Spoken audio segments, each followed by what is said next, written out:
नमस्कार दोस्तों, स्वागत है आप सबका डेली निफ्टी एनालिसिस पर। मेरा नाम है चिराग और ये पिछले वीडियो में हमने जो भी डिस्कस किया था, यहाँ से हमने एक प्रोजेक्शन निकाला था। ये जो है कल यहाँ पे लो था और यहाँ से हमने ये सी और 3 का प्रोजेक्शन निकाला था, राइट। ये बाउंस जो है हमें इम्पल्सिव लग रहा था, ये करेक्टिव पैटर्न लग रही थी। तो यहाँ पे बी और 2 और यहाँ से सी और 3 का हमने प्रोजेक्शन निकाला था।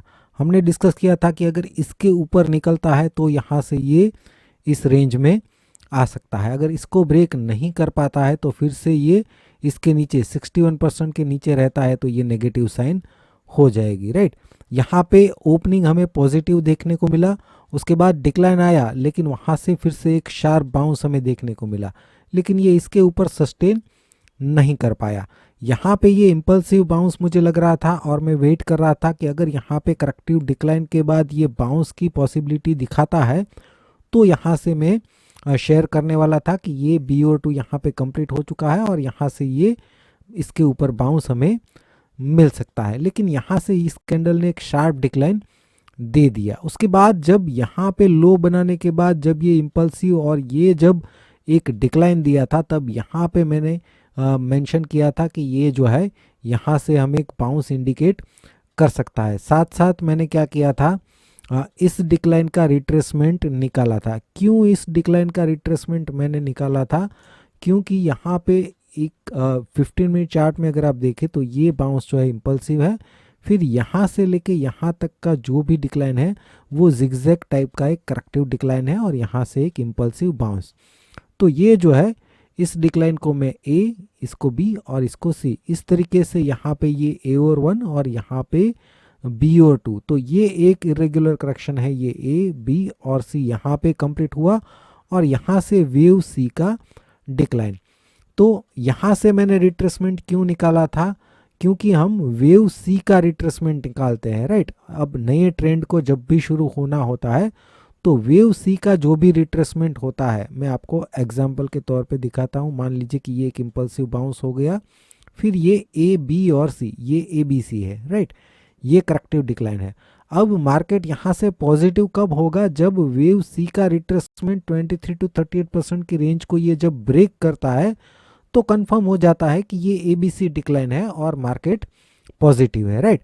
तो उसी तरीके से ये ए, ये बी और ये सी का जब डिक्लाइन आया तो मैंने यहाँ से रिट्रेसमेंट निकाला था और उस रिट्रेसमेंट में मैंने मेंशन किया था कि ये 38% के ऊपर ट्रेड करता है तो ये पॉजिटिव बन सकता है। हालांकि मैंने स्टॉप लॉस के नज़दीक ही बाइंग सजेस्ट किया था, लेकिन रूल के हिसाब से अगर हम देखें तो यहाँ पे मैं आपको दिखाता हूँ रिट्रेसमेंट निकालते कहते हैं कैसे है। यहाँ से ये रिट्रेसमेंट मैंने निकाला था 38%, 703 के ऊपर निकलता है तो पॉजिटिव। वहाँ पे ये इसके ऊपर भी गया लेकिन सस्टेन नहीं कर पाया है। तो अब क्या हो सकता है, ये बी और 2 जो है वो यहाँ पे शिफ्ट हो जाएगा। इसको मैं निकाल देता हूँ, ये लेवल को निकाल देता हूँ, राइट। यहाँ पे बी और 2 और ये प्रोजेक्शन सी और 3 के जो हमने निकाले थे, ये ए और 1, बी और 2, लेकिन अब बी और 2 तो यहाँ पे शिफ्ट हो गया है तो इसको भी हमें यहाँ पे शिफ्ट करना होगा, राइट, इस लेवल पर। तो प्रोजेक्शन रेंज जो है वो चेंज हो जाएगी, पहले जो थी उससे चेंज हो गई। ये 19,809 से लेके 19,842, इस रेंज में हम बाउंस एक्सपेक्ट कर सकते हैं यहाँ से सी और 3 का, राइट। अब यहाँ पे ये इम्पल्सिव और करेक्टिव है तो हो सकता है कि कल हमें पॉजिटिव ओपनिंग देखने को मिले और उसके बाद इस रेंज में हमें बाउंस दिख जाए। अगर इसके नीचे ट्रेड करने लगता है, ये जो लो है जहाँ से हम बाउंस ये ए और 1 और बी और 2 मान रहे हैं, इसके नीचे ट्रेड करता है तो ये नेगेटिव हो जाएगा और उस केस में हम फिर से इस पैटर्न को, डिक्लाइन की पैटर्न को रिव्यू करेंगे। अभी के लिए तो कल के लिए हम इस रेंज में ही बाउंस एक्सपेक्ट कर रहे हैं। यहाँ पे स्लाइटली पॉजिटिव ओपनिंग या गैप अप ओपनिंग हमें देखने को मिल सकता है। अगर नेगेटिव ओपनिंग मिलता है तो फिर हमें थोड़ा वेट करना होगा, उसके बाद पैटर्न को देख के हम डिसीजन लेंगे। बैंक निफ्टी में अगर हम देखें तो वहाँ पे भी सेम सिनारियो है। कल हमने यहाँ से प्रोजेक्शन यहाँ पे रिट्रेसमेंट निकाला था क्योंकि ये डिक्लाइन हमें इम्पल्सिव लग रहा था और इसका हमने प्रोजेक्शन नहीं निकाला था। हमने बात की थी कि ये जो है ये इम्पल्सिव और ये करेक्टिव, उसके बाद हमने इसका प्रोजेक्शन अलग से नहीं निकाला था। अगर निकाला होता 100 to 123% तो ये इसी रेंज में बाउंस आया था, लेकिन वो डिक्लाइन लो बनाने के बाद ही आया था, राइट। उसके बाद ये लो को ब्रेक नहीं किया है और करेक्टिव डिक्लाइन लग रहा है, तो हो सकता है कि ये बाउंस जो है ये है AOR1 first leg of bounce, right. ये जो भी करेक्टिव बाउंस होने वाला है उसका हो सकता है कि ये फर्स्ट लेग है, ये सेकंड लेग है, और थर्ड लेग के अंदर ये इम्पल्सिव और करेक्टिव बन चुका है, और एक इम्पल्सिव इसका अभी भी बाकी है, जो कितना जा सकता है इसका 100 to 123%। ओवरऑल अगर हम देखें तो ये फर्स्ट लेग है, तो इसका भी हम कैलकुलेट कर सकते हैं, इसका भी कैलकुलेट कर सकते हैं। हम यहाँ से शुरुआत करते हैं, ये AOR1 ये BOR2, और ये अगर पहला बाउंस ही ABC है तो दूसरा भी ABC ही होगा। उसको समझने के लिए ये जो पैटर्न है उसको हम स्मॉलर टाइम फ्रेम में देखते हैं। पहले तो ये जो रिट्रेसमेंट हमने निकाला है यहाँ से उसको नीचे के लो पे शिफ्ट कर देते हैं, तो वो चेंज हो गया, पहले तो ये चेंज कर दिया, राइट।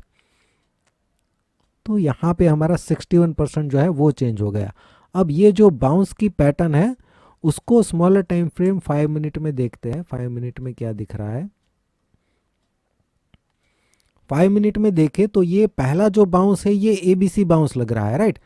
ये A, ये B और ये C, तो मतलब कि दूसरा बाउंस भी ABC होना चाहिए। तो दूसरे बाउंस में अगर ये A है, ये B है, तो C का प्रोजेक्शन क्या आ रहा है 100 to 123%।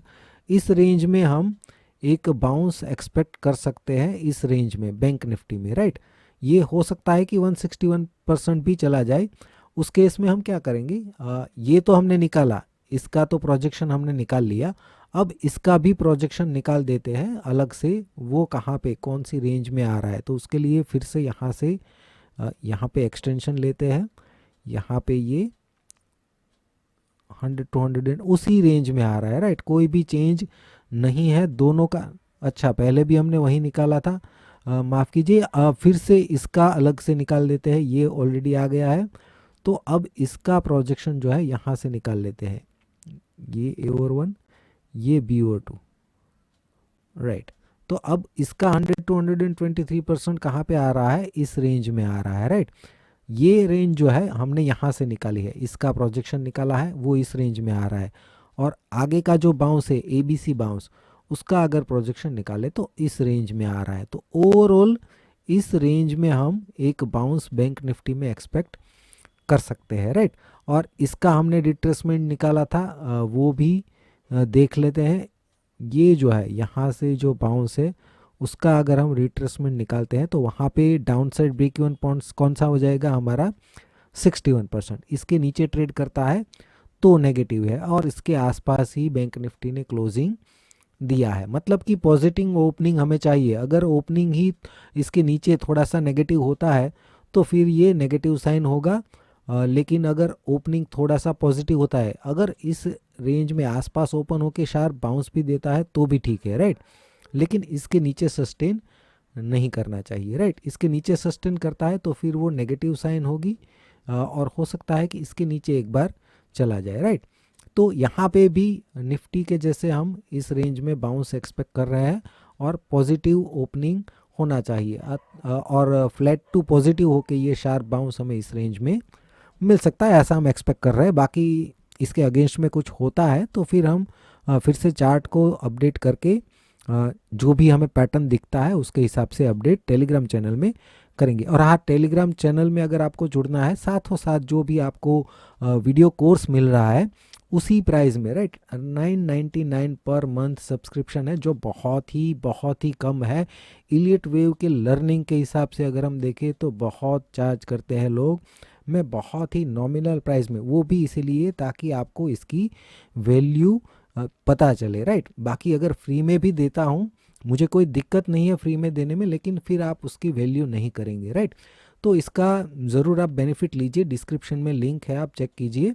वीडियो अगर अच्छा लगा है तो शेयर कीजिए, और वीडियो देखने के लिए आपका बहुत बहुत शुक्रिया, धन्यवाद।